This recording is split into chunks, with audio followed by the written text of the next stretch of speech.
আসসালামু আলাইকুম। আমি doctor Mazluk Tanim, medicine, diabetes, thyroid ও হরমোন রোগ বিশেষজ্ঞ। আমাদের কাছে অনেক সময় রোগীরা আসে যে বীর্য পাতলা কীভাবে এটি ঘন করা যায়। বীর্য ঘন বা পাতলা কি আসলেই কোনো সমস্যা? কথা বলবো আজকে এই বিষয় নিয়ে। আসলে বীর্য পাতলা বা ঘন এটি বাচ্চা নিতে বা বাচ্চা কনসিভ করতে বা সহবাসে কোনো সমস্যা করে না। যেই জিনিসটি সমস্যা করতে পারে যে আপনার বীর্যের কোয়ালিটি কেমন, বীর্যের পরিমাণ কেমন, সেগুলোতে যদি কোনো সমস্যা থাকে সেটি আপনার বাচ্চা কাচ্চা নিতে সমস্যা করতে পারে বা বাচ্চা কনসিভ করাতে সমস্যা করতে পারে। WHO গাইডলাইন অনুযায়ী আপনার প্রতিবার ইজাকুলেশনে বীর্যের পরিমাণ থাকতে হবে আপনার মিনিমাম 1.5 ml এর বেশি।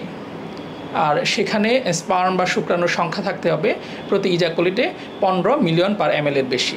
স্পার্মের যে মোটিলিটি বা যে শুক্রাণুর নাড়াচাড়া সেটি থাকতে হবে 32% এর বেশি প্রগ্রেসিভলি মোটাইল বা 32% এর বেশি সচল থাকতে হবে। যদি এই প্যারামিটারগুলোতে সমস্যা হয় তাহলে আপনার বাচ্চা নিতে সমস্যা হতে পারে।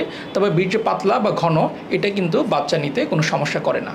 আমরা যখন বীর্যের রিপোর্ট হাতে পাই বা সিমেন অ্যানালাইসিস রিপোর্ট পাই তখন আমরা যেই অ্যাবনরমালিটিসগুলো দেখি এগুলো হচ্ছে আপনার অ্যাজিওস্পার্মিয়া, অলিগোস্পার্মিয়া, টেরাটোজোস্পার্মিয়া, অ্যাসথেনোস্পার্মিয়া।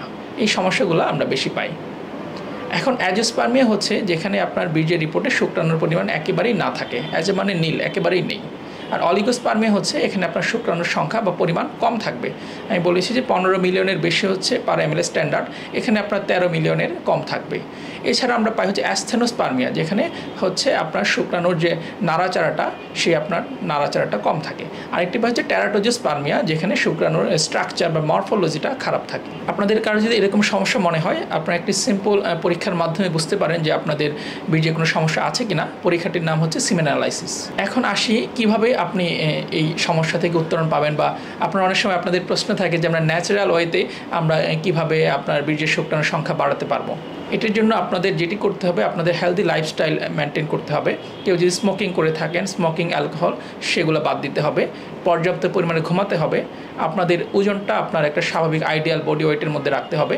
আমরা জানি যে বেশি ওজন থাকলেও কিন্তু সেটি হচ্ছে আপনার শুক্রাণুর কোয়ালিটিতে প্রভাব ফেলে থাকে। এছাড়া আপনার জাঙ্ক ফুড, ফাস্ট ফুড এই জাতীয় খাবারগুলো বাদ দিয়ে আপনার অ্যান্টিঅক্সিডেন্ট জাতীয় খাবার যেগুলো আছে, যেমন পেয়ারা, বরই, আমড়া, লেবু, এইগুলো খাবার যদি বেশি খান সেগুলো কিন্তু আপনার বীর্যের কোয়ালিটি ভালো করতে পারে। এছাড়া আপনাদের পর্যাপ্ত পরিমাণে ঘুমাতে হবে, দৈনিক 6 থেকে 8 ঘন্টা ঘুমাতে হবে এবং যতদূর পারা যায়, যতদূর সম্ভব স্ট্রেস ফ্রি বা দুশ্চিন্তামুক্ত থাকতে হবে।